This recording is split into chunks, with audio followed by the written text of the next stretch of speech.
Have you ever looked around and felt like the world is quietly changing in ways that no one seems to notice, but that you can feel in your bones? Have you sensed a strange divide, not just in opinions, but in perception itself? Some say the world is simply evolving, but what if it's more than that? What if we're living through a split of consciousness, one that was foreseen long ago? Nostradamus, the enigmatic seer of the 16th century, left behind warnings veiled in riddles, metaphors, and symbols. Among his most haunting predictions is the idea that humanity would divide, not by country or creed, but by awareness. In this video, we'll explore what Nostradamus may have truly meant by this prophecy of division. We'll go beyond the surface and uncover how the awakened and the lost are not just poetic concepts, but lived realities, unfolding all around us. This isn't a tale of doom, it's a map of transformation. And whether you realize it or not, you are already standing at the edge of the split. Before we dive in, subscribe to the Mental Dose channel and join our Telegram community, where you'll get early access to new videos and deeper insights on personal and spiritual growth. Let's take the first step together into one of the most mysterious revelations ever whispered through time. Nostradamus never warned of a loud, visible breaking point. The split he foresaw was quiet, like a hairline fracture in the surface of time, growing silently beneath our feet. In one of his lesser-known quatrains, he wrote of a great multitude awakening, one part drawn toward light, the other into blackened waters. To the untrained eye, life continues as usual, but for those attuned to subtle currents, the shift is unmistakable. This divide is not geopolitical, it's not ideological, it's spiritual. Two human experiences are forming, parallel yet incompatible. One path leads inward, toward clarity, resonance, and remembrance. The other path leads outward, into distraction, fragmentation, and synthetic identity. One begins to feel the illusions peeling away, the other sinks more deeply into them. Those awakening report strange synchronicities, unexplainable dreams, and the quiet call to let go of everything false. They're not guided by fear, but by a growing sense that something long forgotten is trying to return. Meanwhile, others double down on structure, routine, and consumption. The thinner the veil becomes, the harder they cling to what they were taught to trust. But this isn't about superiority.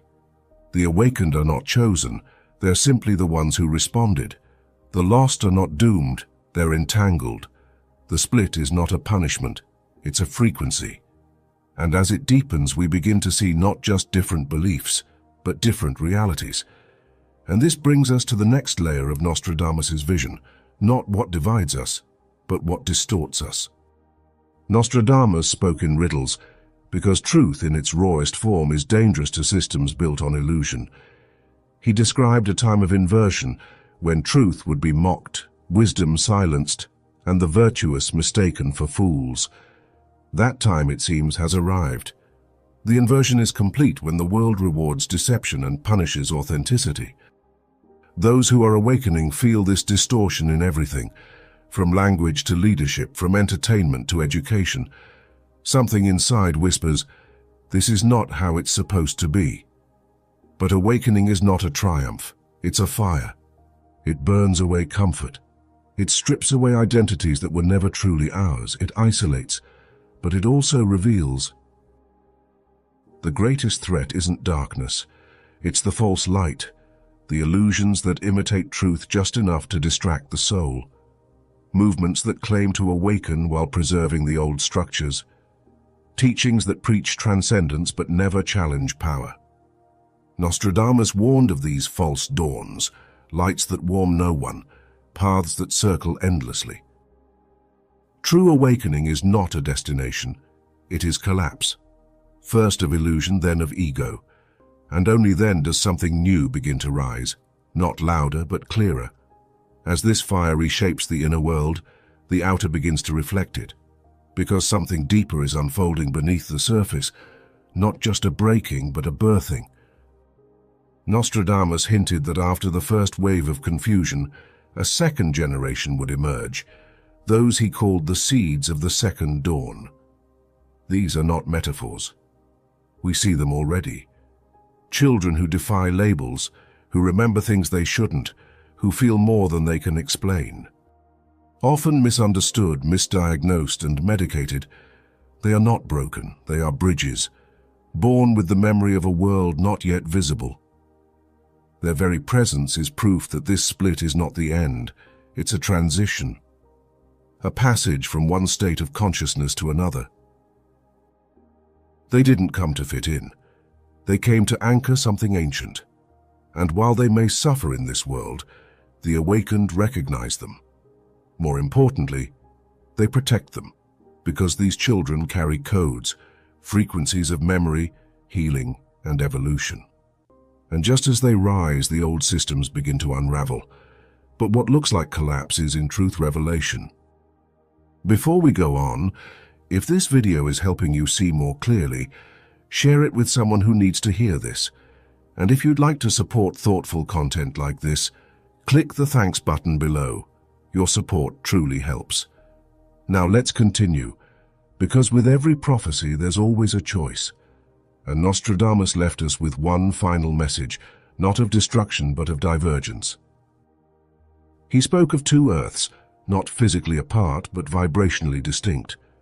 One shaped by fear, control, and synthetic living, the other by resonance, sovereignty, and remembrance. These worlds are not coming, they are already forming, and each of us is choosing moment by moment, not through belief but through alignment. The split is not sudden, it's subtle, steady.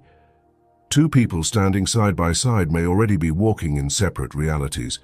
One sees manipulation, the other sees salvation. One begins to co-create life, the other surrenders it to the system. And as the divergence grows, it becomes more visible and eventually irreversible. The awakened aren't here to escape. They're here to hold the door open. They are not leaders in the old sense. They are reminders. They are beacons. Not because they're better, but because they remember. Nostradamus warned of the final illusion, the belief that the soul is alone, that no one else sees what you see. But this is the greatest lie of all. You are not alone. You never were. The awakened may be scattered, but they are connected through silence, memory, intention, and vibration. And now the final question isn't what's coming, but who are you becoming in the midst of it? If something in you resonated with these words, if you felt the shift, sensed the veil thinning, or recognized the echo of your own story in this message, then you already know. The split is real. The choice is active. And this moment matters. Comment below and let us know, are you awakening or just beginning to remember? If you want to continue exploring ideas like this, subscribe to Mental Dose and join our Telegram community, where deeper conversations continue beyond the screen. And if this video brought you clarity, please share it with someone who's feeling the same undercurrent. Because in a world built to divide and distract, remembrance is a revolutionary act. The split is here, the shift is unfolding, and now the path is yours to walk.